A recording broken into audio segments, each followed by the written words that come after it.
Hi, good afternoon. ഇന്ന് നമ്മൾ സംസാരിക്കുന്ന സബ്ജക്റ്റ് ലോകത്തെ ഏറ്റവും വലിയ ക്രൂഡ് ഓയിൽ എക്സ്പോർട്ടേഴ്സ് ആയിട്ടുള്ള സൗദി അറേബ്യയും US തമ്മിലുണ്ടായിരുന്ന ഒരു $100 കരാർ അതിൻ്റെ ടേം കംപ്ലീറ്റ് ചെയ്തിരിക്കുകയാണ് 50 years. അതുകൊണ്ട് തന്നെ അതിൻ്റെ ഒരു ഇമ്പാക്റ്റ് വേൾഡ് വൈഡ് എന്തായിരിക്കും എന്നുള്ളത് എല്ലാ ആൾക്കാരും വളരെ ക്യൂരിയസ്ലി നോക്കിക്കൊണ്ടിരിക്കുന്ന ഒരു സമയമാണ്.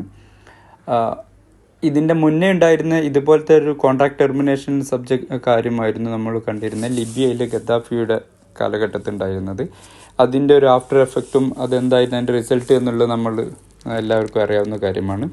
അതുപോലെ തന്നെ രണ്ടാമത്തെ ഒരു രാജ്യമായിരുന്നു ഇറാഖും സദ്ദാം ഹുസൈൻ്റെ കാലത്ത് എന്താ സംഭവിച്ചിരുന്നുള്ള എല്ലാവർക്കും അറിയാവുന്നതാണ്. അതുകൊണ്ട് തന്നെ ഈ ഒരു കരാർ കംപ്ലീറ്റ് ചെയ്തതിന് ശേഷം എന്തായിരിക്കും അമേരിക്കയുടെ പ്ലാൻ, അതിൽ എന്തായിരിക്കും അതിൻ്റെ ആക്ഷൻസ് എന്നുള്ള എല്ലാവരും വളരെ ക്ലോസ്ലി ഒബ്സർവ് ചെയ്തുകൊണ്ടിരിക്കുകയാണ്. പക്ഷേ മീഡിയാസ് പറയുന്ന പോലെ കറൻ്റ്ലി വളരെ പെട്ടെന്ന് തന്നെ അമേരിക്കയുടെ ഭാഗത്ത് നിന്ന് ഒരു വലിയ ഇമ്പാക്റ്റോ വലിയൊരു ആക്ഷനോ നമുക്കുണ്ടാകാൻ സാധ്യതയില്ല. അതിന് പറയുന്ന രണ്ട് കാരണങ്ങൾ: ഒന്നാമത്തത് US ഒരു പബ്ലിക് ഇലക്ഷനിലേക്ക് പോകുന്ന സമയമാണ്. 2024 അവർ പബ്ലിക് ഇലക്ഷനിലേക്ക് പോകുന്നുണ്ട്. ബൈഡനും ട്രംപും തമ്മിലായിരിക്കും മെയിൻ കോമ്പറ്റീഷൻ എന്നും പറയുന്നുണ്ട്.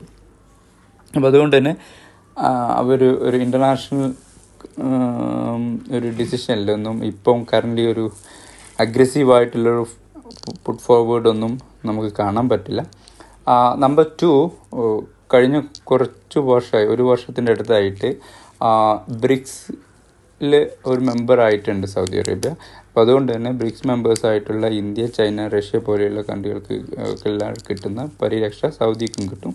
അതുകൊണ്ട് തന്നെ ഇപ്പോഴുള്ള കറണ്ട് സിറ്റുവേഷനിൽ അമേരിക്ക സൗദിക്കെതിരെ ഒരു ആക്ഷൻ എടുക്കാനുള്ള സാധ്യത നമുക്ക് തുച്ഛമാണ് എന്ന് തന്നെ നമുക്ക് കാണാൻ പറ്റും. അത് എന്തായിരിക്കും അതിൻ്റെ ഇമ്പാക്റ്റ് എന്നുള്ളത് നമുക്ക് കാത്തിരുന്ന് കണ്ടാണ്. പക്ഷേ കഴിഞ്ഞ കുറച്ച് കാലമായിട്ട് IMFൻ്റെ ഇൻ്റർനാഷണൽ മോണിറ്ററി ഫണ്ടിൻ്റെ സ്റ്റഡീസ് എടുത്ത് നോക്കിക്കഴിഞ്ഞാൽ ഡോളറിൻ്റെ വാല്യുവേഷൻ 25% കുറഞ്ഞതായിട്ട് കാണുന്നുണ്ട്.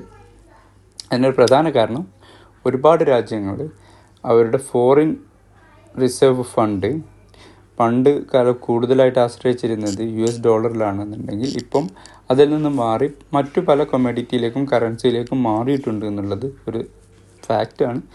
അപ്പോൾ അതുതന്നെ world power order closely steadily അത് ചേഞ്ച് ചെയ്തിരിക്കുന്നതിൻ്റെ ഒരു ഇമ്പാക്റ്റ് ആയിട്ടാണ് ഇപ്പോൾ സ്റ്റഡീസെല്ലാം നമുക്ക് കാണുകൊണ്ടിരിക്കുന്നത്.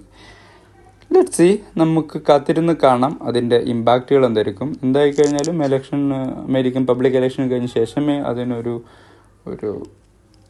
കുറച്ചും കൂടി സ്റ്റോറീസ് അല്ലെങ്കിൽ ഒരു ആക്ഷൻസ് ഡെവലപ്പ് ആവൂ എന്നാണ് നമുക്ക് തോന്നുന്നത്. Let's see and wait. Thank U.